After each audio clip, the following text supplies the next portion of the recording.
ভাবিকে উড়াধরা পিটানো শুরু করেছে। লোকটার পিটুনি খেয়ে তার ভাবি জোরে জোরে চিৎকার চেঁচামেচি শুরু করে দিল। এদিকে এলাকার সমস্ত লোকজন তাদের বাড়িতে চলে আসলো কি হয়েছে তা দেখার জন্য। তখন এলাকার মাতুব্বর সেই লোকটাকে জিজ্ঞেস করলো, কি ব্যাপার, তুমি তোমার ভাবিকে এইরকম ভাবে নির্যাতন করছো কেন?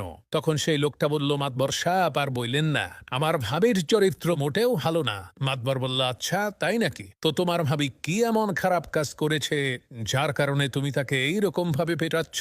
তখন সেই লোকটা বলল, মাতবর সাহেব কি বলবো দুঃখের কথা, আমাদের এই এলাকার যাকেই আমি জিজ্ঞেস করি, কি ভাই মোবাইলে কার সাথে কথা বলেন, আজব ব্যাপার, সবাই বলে তোমার ভাবির সাথে কথা বলি। তাহলে মাতবর সাহেব আপনিই বলেন আমার ভাবির চরিত্র কত খারাপ, সে এলাকার সমস্ত পরপুরুষের সাথে মোবাইলে কথা বলে। তখন মাতবর বলল, আরে বেয়াকুব, আসলে বিষয়টা এরকম না।